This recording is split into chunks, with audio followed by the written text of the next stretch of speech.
Baik, saya Ainul Mafiro akan presentasikan tugas akhir jurnal saya yang berjudul Fenomena Isbat Nikah di Pengadilan Agama Kraksan dari tahun 2021 sampai dengan tahun 2024 perspektif kompilasi hukum Islam. Di sini saya akan menjelaskan tentang beberapa poin di latar belakang tujuan penelitian, metode penelitian dan hasil penelitian saya. Saya akan menjelaskan tentang isbat nikah. Apa sih isbat itu? Isbat itu adalah berasal dari kata bahasa Arab yaitu asbata yasbitu isbatan, yang artinya penetapan. Sedangkan isbat nikah itu sendiri ialah pengajuan yang dilakukan oleh sepasang suami istri ke pengadilan agama, tetapi pernikahannya mereka itu masih belum terdaftar dalam negara, sehingga mereka tidak mempunyai buku nikah. Isbat nikah sendiri itu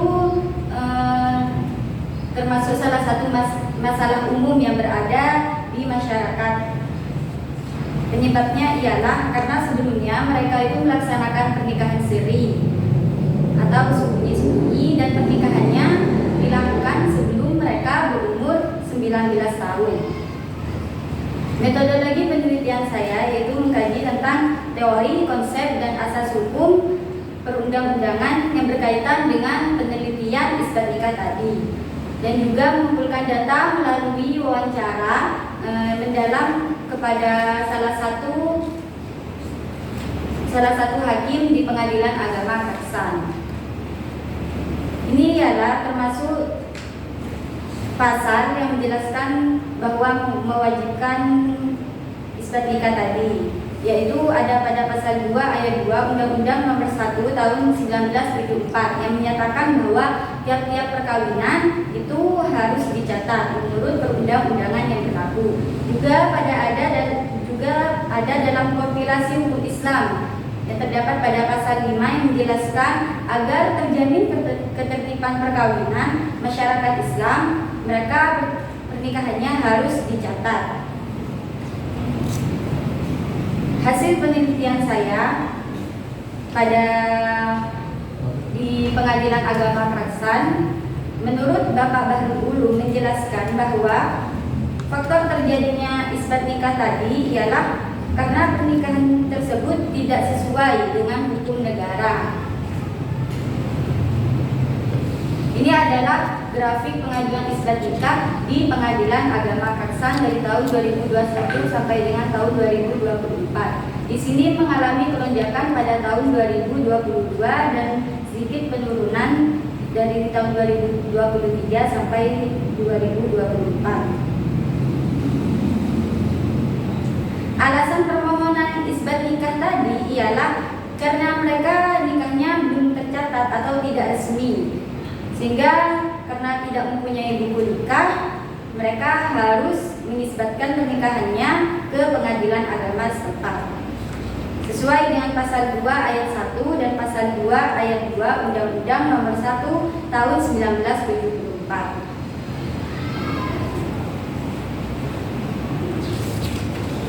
Akibat dari adanya nikah siri tadi itu mempunyai beberapa akibat. Yang pertama, dia tidak mempunyai buku nikah atau akta nikah, juga kesulitan mengurus akta kelahiran anak, kesulitan mengurus paspor atau visa dan membuat kartu keluarga, juga kesulitan dalam hak waris. Di sini landasan hakim yang menjadi acuan hakim diterima atau tidaknya isbat nikah. Menurut Bapak Bahrul Ulum, kalau diterimanya itu pasti diterima, tapi untuk terkabulnya atau tidak itu masih menjadi dari hakim sendiri. Di sini hakim Pengadilan Agama mempertimbangkan beberapa hal, yaitu apabila perkawinan yang dilakukan sebelumnya itu harus sesuai dengan hukum Islam. Maksudnya itu harus ada walinya, harus ada saksinya, seperti itu. Dan tidak ada larangan mereka untuk menikah, seperti bukan mahram. Landasan hakim juga terdapat pada pasal 7 ayat 1 Undang-Undang Nomor 1 Tahun 1974, yakni mereka sebelumnya harus berumur 19 tahun. Juga dalam kompilasi hukum Islam, yaitu pasal 7 ayat 3. Isbat nikah yang diajukan ke pengadilan agama itu harus berkenaan dengan beberapa hal, yaitu tentang adanya perkawinan dalam rangka penyelesaian perceraian, juga karena hilangnya akte nikah, juga adanya keraguan tentang sah atau tidaknya salah satu syarat perkawinan, dan perkawinan tersebut terjadi sebelum berlakunya Undang-Undang Nomor 1 Tahun 1974 tentang perkawinan.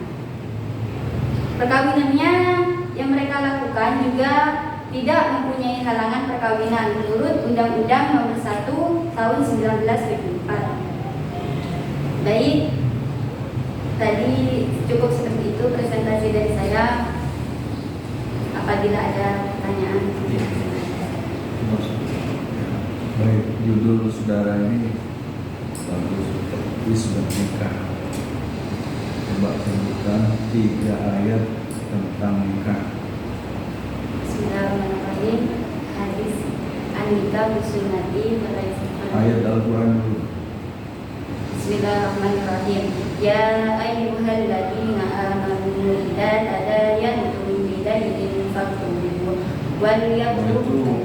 Apa itu? Kata pernikahan. Pernikahannya harus dicatat. Bahwa pernikahannya harus. Baca dulu, tas ya. Bismillahirrahmanirrahim. Ya ayyuhalladzina amanu idza tadayantum bainakum.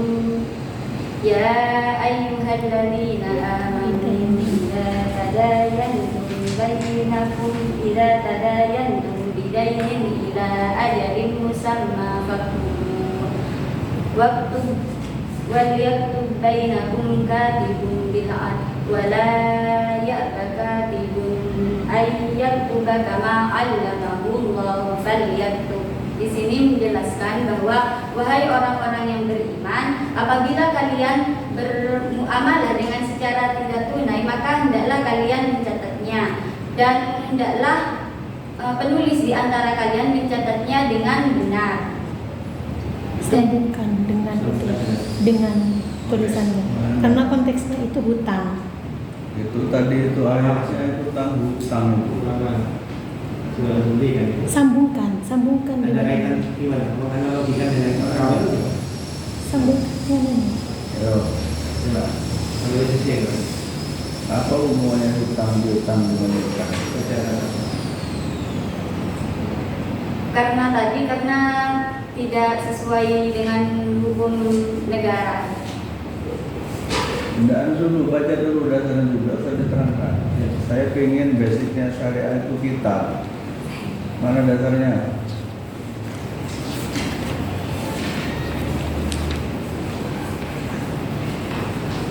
Ya, judulnya bagus saja, tapi harus menguasai. Karena syariat itu kan basicnya kitab. Kalau otomatis ya, yang menonjol ketika diuji itu basic kitabnya, harga dasarnya. Mana ayatnya?